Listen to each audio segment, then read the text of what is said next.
Hey everyone, Elliot here. In this video, I'm going to be showing you my exact step-by-step process on how to actually deliver n8n workflows to clients. I'm going to go through the whole process, my fulfillment, all that good stuff. So we're going to start at the beginning, which is going to be that discovery call. I'm not going to dive too deep into the whole funnel itself, but that discovery call is crucial. You need to have a call with the prospect to understand if this is a good fit. Now, I do want to mention something very quickly here. There are two types of selling automations. There's people who have a niched product, always that same workflow, that same system they sell to that same industry, or there's people who do custom work. Now, both are valid options, but this diagram is made for more of the custom side of things, but a lot of it does apply if you do have a niche product. In my case, my agency, we do both. We do get custom inquiries, and we also have our own product that we sell to a specific niche. So this is more if you're a beginner looking to get your first client, and you're not really sure yet, maybe you're selling something custom. So that is more applicable to custom work. So that discovery call is crucial to understand, am I a good fit for this project? Now, the whole point of this is to get to know the client, talk them up, ask a few questions on their workflow, what they have in mind to see if you can then build it. Now, the reason why I mentioned the custom side of things is because it's custom, there are so many different opportunities and different approaches to a specific workflow or automation. Now, that's why we have a follow-up call. This does depend. Usually for your niche product, you're just not going to need a follow-up call. You'll understand, okay, I'm going to ask the qualifying questions. It's a good fit. We then go into the proposal. So for custom work, a lot of the times they're going to ask you for things that you've maybe not done in the past. You've never done connected with specific platforms before. That is why on the discovery call, you're going to book that follow-up call. And it's very important that you book it on the discovery call itself, not afterwards. There's a pretty high rate of them just never accepting it and kind of ghosting a lot of the times. That happens a lot. So something that works for us is always booking them at the end of that discovery call if needed, right? If you in your head, you're like, okay, I've already built something similar. I don't need to have a follow-up call. You're going to end that call by sending them a proposal at the end. If you still need to do a bit more research to make sure everything is applicable and you can apply it, you're going to do your research and then book that follow-up call on the discovery call. Okay, so we're going to assume that they wanted something, you haven't quite done a lot of it before. You're going to want to have that follow-up call. On the follow-up call, you're going to close that with saying, hey, I'm going to send you a proposal shortly. Okay, you're using your research. And I really recommend, speed is key here. You want to do this as quickly as possible. Try to book them in a few days later, or maybe like 2 days, 3 days. Get your research done, and then have that follow-up call. The proposal side of things, this as well is going to have to be instant. I usually do this within 24 hours. When I have that call, I write that proposal. It's like the number one thing on my priority task, my priority list. Write the proposal and send it out immediately. I don't want to send the proposal a week later. Maybe they forgot, right? A really important thing here is that these clients are shopping. They might have calls with other agencies, other freelancers looking for that specific solution. So make sure speed is key. Now, I'm going to give you a little bit of sauce here on the proposal side of things. If you want to beat your competition, you're going to want to use a platform called Quiller, or maybe you can even use PandaDoc if you want. But writing a boring, Google Doc or PDF, just a table, is ugly. And there's a few clients that we've had who've told us specifically, yeah, we had other calls with other agencies, but we liked yours the most. Your proposal was really nice. So the platform is called Quiller. I'm going to show you a proposal that I've done a while back and show you how it's just much better than just having a Google Doc. It's this platform. It looks really nice. I'm going to have to blur a few things here because this is a legitimate proposal that's been accepted. But I'm going to scroll down a little bit. Everything is broken down into sections, your team. We have the executive summary, mission objective. So the proposal, I'm outlining here what you need to cover. Most of the time, you're going to talk about the project scope. This is where you go really into specifics. Taken from the discovery call or the follow-up call, you put everything all documented into one area, which is your proposal. You're proposing the solution to them. Talk about the project scope. Every little intricacy is usually going to have to be mentioned in here. The pricing, the timeline, how long it's going to take you, the deliverables, payment terms, where you're going to communicate. The proposal has everything they need to know to then move into the next steps. Okay, so going back to the proposal, mission objective. This was for an internal AI agent built on n8n, connected to a front end that we developed for their team. They can customer support. They can message this AI agent that's connected to their whole database for their offshore team of customer support. So that's what this is for some context. Okay, we have the mission objective, the logistics of this, payment logistics. Now, I do have this mentioned. Usually, in my case, if it's anything above $4,000, we offer a 50% upfront and then the 50% upon completion. Now, for this case, that is what we did. We did 50-50. So instead of just being like, hey, give me $5,000, I'll build the whole thing, it builds trust to be like, hey, don't worry, just send me half, we'll build it, and then send the other half later on. So that is something, a little trick that's really important when delivering automations, usually expensive ones. Okay, payment logistics, project scope, we talked more about the internal AI agent specifics, and then at the bottom here, we have the actual project cost. Now, in this case, there were two options, but you can ignore option 2 because option 1 was picked. The moment they sign this, so if you scroll down, we have our contract below this, but I'm not going to cover that. You click on accept proposal. Once they have accepted the proposal, we get notified, and that is when we go to the next step, which is going to be the payment. Okay, we send the Stripe payment link. You don't have to use Stripe, it's just easy to configure, and it's just nice to just send a link. They pay it, boom, and it's done. It's in the Stripe account, and then it gets pushed into gets sent over to your bank. So use Stripe if you want. You don't have to. It'll look something like this. Okay, they just click the pay button, they pay it, done. Okay. Once that payment has gone through is when your onboarding begins. You don't want to do any work before they've paid. Okay, you don't want to waste your own time. So you have onboarding, set up the communication channel. So either do Slack or email, things that you've mentioned probably in the proposal. Usually you're gonna do a lot of email depending on the age of the business owner, I'd say. If they're a little bit older, they've been running business for a while, you're probably gonna stick to email. If it's more newer companies, younger guys, they use Slack themselves. So you onboard them directly into your Slack. So in Slack, you're gonna gather the initial requirements and details. You're gonna request the credentials, clarify any final questions, and set some expectations here. Now, once all that is done, you've onboarding them, maybe you have your whole onboarding process. Again, the more you do this, the more clients you get, the more you're going to refine that whole process. If this is your first time, it might be a little bit rough at the beginning, but I would just keep this structure from this video. That's what I've been doing. My first few clients 2 years ago, we didn't have this whole process. We didn't have this SOP'd or anything. So now it's a lot more seamless and it's much a smoother experience. But again, I would really follow this framework here.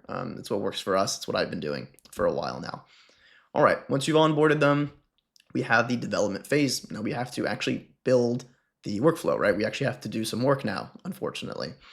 No, I'm just kidding. But you develop the project, we build the workflow. Now, something that I forgot to mention that's really important is the retainer base. Okay, this goes back into the proposal. I just realized I didn't mention that. In the proposal, you either build it on your account or their account. Okay, this is something that needs to be agreed upon before beginning work. In my proposal, you'll see that here we have a maintenance and service fee that's optional. Usually we stick within that range of $300 to $800. If it's more like n8n stuff, usually that's our retainer rate. Sometimes it depends. So pick your good pricing here, and we make it optional. You don't have to make it optional. Your offer can make it where you have to. In our case, we make it optional.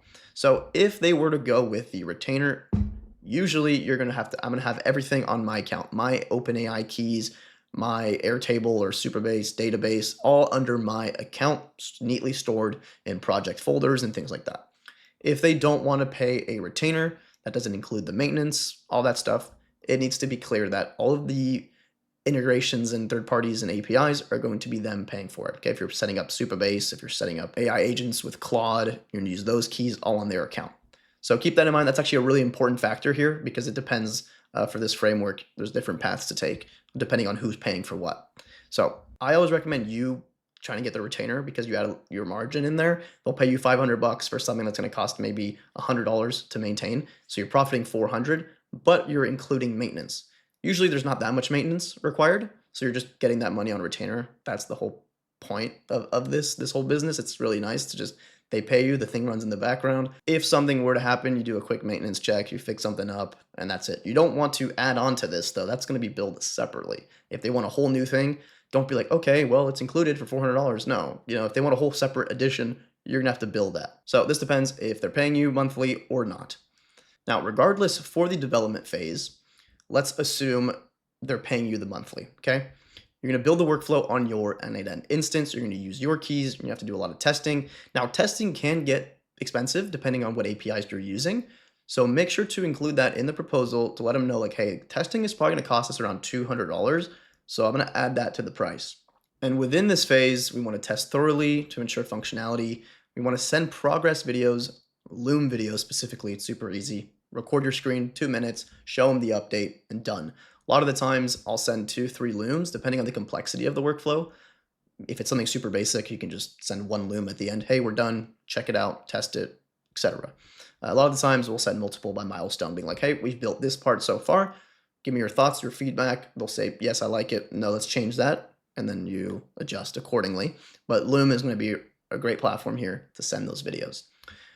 Here we have use your API keys for testing. This avoids using clients' API quotas limits. Yeah, so I don't recommend testing a bunch on their keys. Just include it in your price, use your keys, make it clean so they don't see random charges with their keys. Use everything and then transfer it over to their account. Actually getting their credentials, I recommend LastPass or 1Password. These are platforms that help with encryption and like storing credentials securely. I don't recommend just being like, hey, what's your password? What's your email? Give me that on email, and it's just in an email thread. That's not very secure or safe. So use one of these, find a secure method to exchange that kind of information. Once you've gotten all that, either you build it on their n8n instance, right? If they don't pay you the retainer, you don't even have to deal with it. You just build it on their instance. You get all the credentials. You're not going to ask the client, hey, I need you to log into n8n and then actually put in your password. Like they don't want to deal with that. So you do that yourself. You just get their credentials. There's very rare cases where maybe they'll want to do it. You can walk them through a Zoom or a screen share on Google Meet, whatever it is, to walk them through the whole thing. But usually they just provide you the information. You're on their instance and you enter the information. Again, if they're not paying for the retainer, you would do that. If not, you just put everything on your account and that's it. All right, and then we have final testing and demo. Complete all the testing on your account, record detailed Loom videos showing the full workflow walkthrough, each automation step explained, expected outcomes and results, okay? For complex builds, we'll do progress updates. Like I said, maybe 2, 3 looms going through milestones, but if it's simple, you don't have to do that. And we just share that via Slack or email, okay? Now, this is where it depends, right? Which hosting option was chosen? Was it your account or their account? So if it is their account, you can export the template from your n8n to theirs using your keys and testing. Again, that's included in the proposal, adding additional pricing so they don't see those charges. Fill in their API credentials, test the workflow in their account, ensure everything works correctly, you're done. Your account, it stays on your instance. We provide the client with documentation, just run them through the thing so they know how it works, and it's just nice and documented. You could use a Loom for this, just running them through the workflow. I don't know why I have share credentials. You're not going to want to share credentials. Let me just go ahead and delete that. That's not needed. Set up retainer billing. Okay, once it's done, this isn't just yet. These are just the steps. Your account, I just try to clearly label them here. And then obviously if they're paying you, you want to monitor that monthly, weekly, just set up error handling so you know you're notified if something goes wrong. Or we have their account, right? We fill in their API credentials. Even regardless, if it's their account, I recommend building it on your instance with your keys and then putting in their keys once it's complete. Next here is the final delivery and handoff. Here we just provide complete documentation, share training Loom video, provide workflow overview document. This is all kind of hand in hand. You could either send them a Loom video walking them through the whole process. You could write this out if you want. Just some overview so they feel informed of what you built out and how it works specifically. This is mostly maybe optional. You don't always have to do this. I like doing a Loom video, just telling them, explaining them how everything works in case this will reduce questions in the end. And then we close out the project. Now, before closing out the project, though, we do need that final payment here. Collect the remaining 50% if you've done the 50%.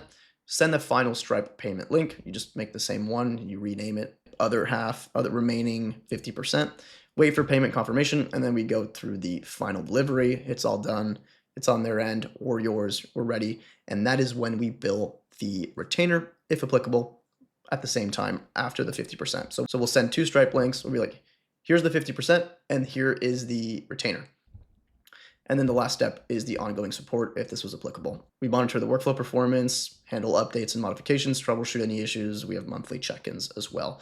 This one depends. If it's something that doesn't really need a lot of checking in, we don't do that. We'll just be like, okay, well, it's done. You don't have to really do anything. We'll only say something if an error occurs. Like, hey, we noticed an error. We're on it. Don't worry. So if you're brand new to AI and automation and you need some guidance on how to get your first client and actually building these workflows out, well, check out the link in the description down below. It's going to be my school community where I walk you step by step, teaching you how to build these workflows, building all these agents, our strategy to getting your first client within 90 days. So if you're interested in that, it's going to be the first link in the description down below. So that's it for this video. That was my step-by-step process on delivering n8n workflows to clients. If you enjoyed, make sure to like, comment, subscribe, whatever you guys want to do. It helps my channel grow. And with that said, I'll see you all in the next one.